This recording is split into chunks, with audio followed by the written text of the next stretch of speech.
ఓం సాయిరామ్. శ్రీ సచ్చిదానంద సమర్థ సద్గురు సాయినాథ్ మహారాజ్ కీ జై. సాయి బిడ్డలందరికీ ముందుగా ఏకాదశి శుభాకాంక్షలు అండి. ఎలా ఉన్నారు ఫ్రెండ్స్? ఏం చేస్తూ ఉన్నారు? అందరూ బాగున్నారు కదూ? మన సాయినాథుని దయ వలన అందరూ బాగున్నారని, బాగుండాలని మనస్ఫూర్తిగా బాబావారిని కోరుకుంటూ ఆ సాయినాథుని కృపా కరుణ కటాక్షములు మనందరిపైన నిండుగా మెండుగా ఉండాలని బాబావారిని వేడుకుంటూ ఈరోజు వీడియో స్టార్ట్ చేస్తూ ఉన్నానండి.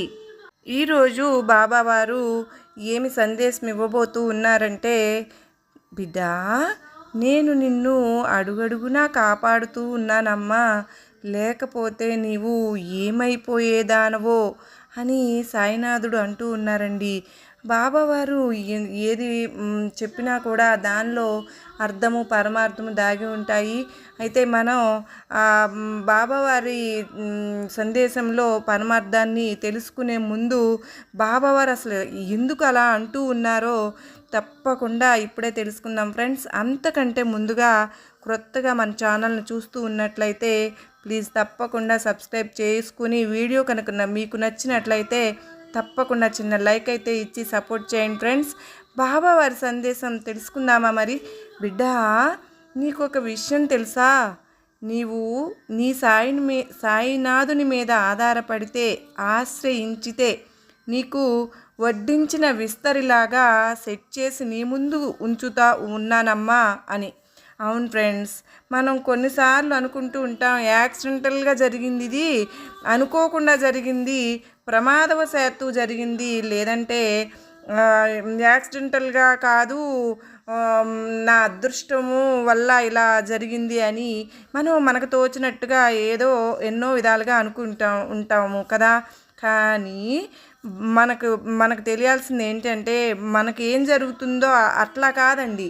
యాక్సిడెంటల్గానో ఎట్లాగూ జరగలేదు, కేవలం బాబావారికి మాత్రం తెలుసు, మనకు తెలియదు అని అందరూ అనను. కానీ కొంతమంది భావిస్తాం కదా మనలో.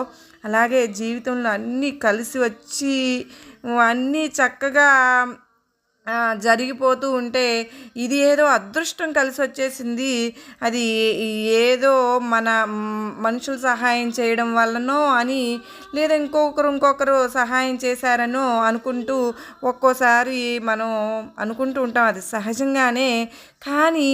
కానే కాదు, మనలో చాలామంది సాయి బిడ్డలకు తెలుసు, మన సాయినాథుడు మన కోసం ప్రత్యేకించి సెట్ చేసి ఇస్తారు అని. మన సాయి బిడ్డలకు మాత్రం అది తప్పకుండా మనకి ఉంటుంది కదా ఫ్రెండ్స్. సాయినాథుడు మన జీవితంలో ప్రణాళికను మనం బాబావారి చేతుల్లో అప్పగించినప్పుడు బాబావారి ఉద్దేశం ప్రకారం మన జీవితంలో నెరవేరడానికి పరిస్థితులన్నింటినీ కూడా అంటున్నారు. తల్లి, ఈ తొలి ఏకాదశి రోజు నుంచి పని మొదలు పెడుతూ ఉన్నానమ్మా. నీవు చేయవలసిందల్లా నీలో కూడా త్యాగపూరితమైన మనసు, నీ బాబా వందు ప్రేమ కలిగి ఉన్నావు. నీలో అందరి పట్ల కూడా ఒక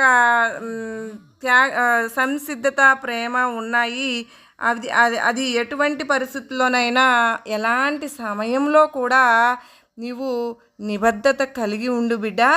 ప్రతి దానితోనూ ప్రతిదీ కూడా అది మంచి అయినా చెడైనా నాతో పంచుకుంటూ ఉన్నావు. నా తండ్రి నా అని అంటూ నా సాయి బిడ్డవు కదమ్మా నువ్వు.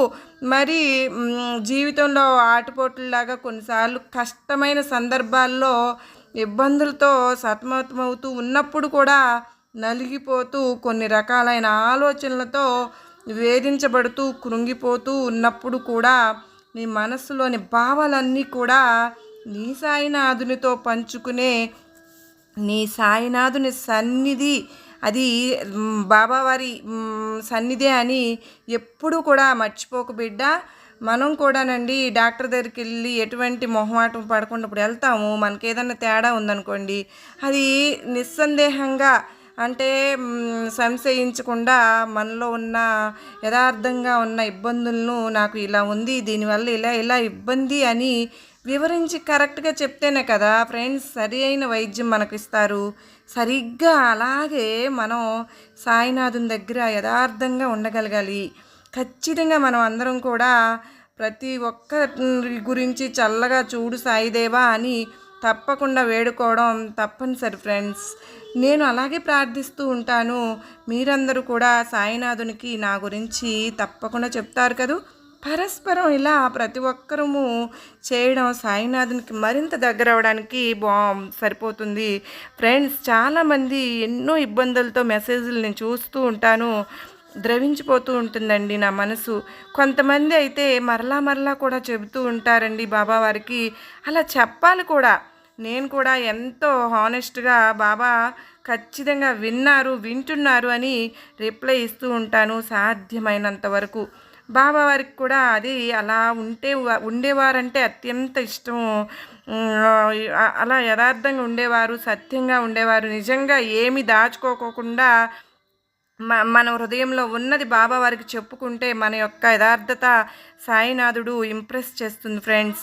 అలాగే బాబావారు నిన్ను ఎప్పుడు కూడా నిరుత్సాహపరచనమ్మా, నేనున్నాను తల్లి, నీ మంచి మార్గం నేను చూపిస్తాను, నీ జీవితంకు అత్యుత్తమమైన మార్గం నేను చేస్తూ ఉన్నాను బిడ్డ. నీ కుటుంబ పరిస్థితులను బట్టి నాకే ఎందుకు ఇలా జరుగుతుంది అని ఎవరు ఎంతగా నిన్ను హేళనగా మాట్లాడినా కూడా నీ సాయినాథుడు నీ పక్షాన్ని నేనున్నాను బిడ్డ. నీవు నీ జీవితాన్ని తలుచుకుని కృంగిపోవద్దు. నీ భవిష్యత్తును తీర్చిదిద్దుకునే అనుకూలతను నేను తీసుకొస్తానమ్మా. ఎవరో అన్న మాటలకు నేను నిన్ను గుణపాఠం చెప్పే విధంగా నీ జీవితంలో మార్చబోతున్నాను. నిన్ను ఎన్నో రకాలుగా మాటల తోటాలతో నీ హృదయాన్ని గాయపరచడం నేను అంతా చూస్తూనే ఉన్నాను బిడ్డ. వారి మాటలను బట్టి నీ జీవితం ఎప్పుడు ఉండదు. నీవు నా బిడ్డవు, నా మీద ఆధారపడిన నీకు ఈ రోజున పడిపోయే నిన్ను అక్కడ ఉంచనమ్మా. ఈరోజు నిన్ను ఇన్ని బాధలు ఇన్ని మాటలతో క్షోభపడుతున్న నిన్ను శ్రేష్టమైన జీవితం నీ బాబా ప్రసాదిస్తున్నాను. నేను నీ వెనుక ఉన్నాను అని వారికి ముందు నీతో ఉన్నాను, నేను నిన్ను నడిపించాను అని వారి ముందుకు నిన్ను నిలబెడతాను. ఖచ్చితంగా నీకు ఘన విజయం లభించాలని నేను నిన్ను ఆశీర్వదిస్తూ ఉన్నాను తల్లి అని బాబావారు చెప్తూ ఉన్నారు ఫ్రెండ్స్. అంత మాత్రమే కాదండి, ఇదిగో వాళ్ళ ఉద్యోగం వస్తుంది అని ఎంతో గట్టిగా నమ్మకంగా ఉంటారు కొంతమంది. కన్ఫామ్గా సెలెక్ట్ అయిపోతాను అనుకుంటారు, అది రిజెక్ట్ అయ్యిందనుకోండి, లేదంటే పెళ్లి చూపులు జరిగినా అది రిజెక్ట్ చేశారనుకోండి. అసలు అది ఏదైనా కావచ్చు, ప్రతి ఒక్కరికి ఒక ప్రణాళిక వేసుకుంటాము. అది ఏది కూడా పరిస్థితులు అనుకూలించలేదనుకోండి. కానీ నిజంగా బాబా బిడ్డలైతే నీ బాబా మీద విశ్వాసం ఉన్న బిడ్డలు కనుక అయితే ఏమంటారో తెలుసా ఫ్రెండ్స్, బాబా నాకు ఇది వద్దు అని, మంచి ఇది కాదు అని దీన్ని తీసేశారు అని, నా భవిష్యత్తుకు బాబావారు చూస్తూ ఉన్నారని తెలుసుకుంటాము. నీ భవిష్యత్తును తెలుసా తల్లి? భగవంతుడికి తెలుసు, నీకు తెలియదు కదా. నీకు ఇప్పుడు కావలసిన దాని గురించి ఆలోచిస్తావు, కానీ భగవంతుడు ఎప్పుడు నీకు ఏది మంచిదో అదే ఏర్పాటు చేస్తారమ్మా. ఏదో కోల్పోయాను అని నీవు దిగులు పడుతూ ఉన్నావో, బంధమైనా సరే మరింకేదైనా సరే ఏమీ పర్వాలేదు, అది నీ మేలు కొరకే అని గుర్తుపెట్టుకో బిడ్డ. భగవంతుడిని ఇంకా ఎక్కువగా ఆరాధించుతూ ఉండమ్మా. నీకు ఇష్టమైనది ఒక్కోసారి నీకు నష్టం జరుగుతుంది, కానీ నీ బాబా ఇచ్చేది శ్రేష్టమైంది కదా బిడ్డ. నీకు నా ఆశీర్వాదాలు ఇస్తూ ఉన్నాను అని బాబావారు చెబుతూ ఉన్నారు ఫ్రెండ్స్. ఇది ఈరోజు సాయినాథుని సందేశం. మీకు ఈ వీడియో ధైర్యాన్ని నమ్మకాన్ని కలిగించింది అనుకుంటున్నాను. మరో చక్కని బాబావారి సందేశంతో మరలా కలుసుకునేంత వరకు నమస్కారం. ఓం సాయిరామ్. సర్వే జనా సుఖినో భవంతు.